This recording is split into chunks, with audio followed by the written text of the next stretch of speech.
எக்ஸாமுக்கு படிக்க வைக்கிறேன்னு சொல்லி கூட்டு வந்து 18 வயது நிரம்பிய அந்த பட்டியலின பெண்ணுக்கு உடம்பெல்லாம் சூடு போட்டு அந்த பெண்ணுக்கு வந்து எந்த அளவுக்கு கொடுமைப்படுத்தணுமோ அந்த அளவுக்கு கொடுமைப்படுத்துறாங்க.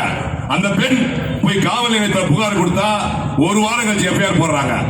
இந்த பிரச்சனை நம்முடைய கழக பொதுச் அண்ணன் எடப்பாடியாருக்கு தெரிய வந்தவுடனே உடனே அண்ணன் அவர்கள் வருத்தம் தெரிவித்து உடனே அவர்களை கைது செய்யப்பட வேண்டும், வன்கொடுமை சட்டத்தின் கீழ் கைது செய்யப்பட வேண்டும் என்று நம்முடைய பொதுச் செயலாளர் அண்ணன் அவர்கள் உடனே அறிக்கை அளித்தார். உடனடியாக காவல்துறை அவர்களிடமோ பெரிய தேசிய குற்றவாளிகள் போல அவங்க தப்பிச்சதை போல தப்பிச்சு போயிட்டாங்களா, அதற்கு சிறப்பு படை அமைக்கிறேன்னு சொல்லி சிறப்பு படையை அமைச்சு முன்னாள் அமைச்சர் சொன்னது போல எங்க போய் கைது பண்ணாங்கன்னே தெரியல, எங்க போய் கைது பண்ணாங்கன்னு தெரியல.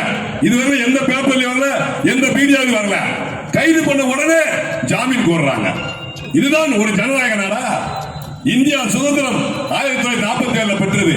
ஆனா திமுக ஆட்சிக்கு வந்தோன்னு மக்களுடைய சுதந்திரம் போயிடுச்சு. இன்னைக்கு இந்த மாதிரி ஆட்சி ஒரு கேவலமான ஆட்சி இன்னைக்கு தமிழகத்திலே நடத்தி கொண்டிருக்கின்ற முதலமைச்சர் இன்னைக்கு வந்து பாத்தீங்கன்னா ஸ்டாலின் அவர்கள் மக்களை பற்றி கவலை இல்லை, வாக்களித்த தமிழ்நாட்டு மக்களை பற்றி கவலை இல்லை.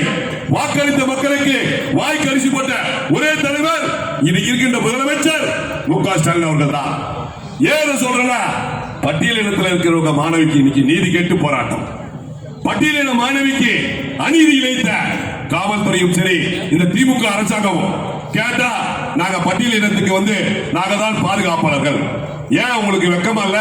ஒரு மாணவி ஒரு பிரச்சனை வந்த உடனே முதலமைச்சர் தலையிட்டு உடனடியாக நடவடிக்கை எடுத்து அந்த பெண்ணுக்கு கிடைக்கின்ற என்ன நியாயம் கிடைக்கணுமோ அதை முதலமைச்சர் செய்ய வேண்டுமா வேண்டாமா என்னன்னு கூட கேட்கல.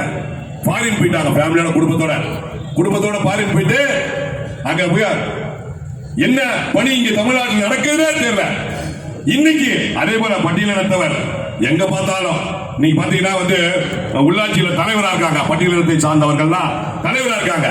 இந்த ஆட்சியில பேப்பர்ல வருது, மீடியால வருது, கொடி தேசிய கொடியை ஏற்ற விட மாட்டாங்க, அங்க மீட்டிங் நடத்த விட மாட்டாங்க. பட்டியலினத்தவர் அதிகமாக பாதிக்கப்பட்ட அதிகமாக தமிழ்நாட்டில் பாதிக்கப்படக்கூடியவர் இது முதலமைச்சர். அதே போல அங்க இருக்கின்ற அமைச்சர்கள், அதாவது தமிழ்நாட்டில் 18% கொண்டு வர வேண்டும், பட்டியலினத்தை சார்ந்தவர்களை அமைச்சர் பெருமக்களாக கொண்டு வரணும். ஆனா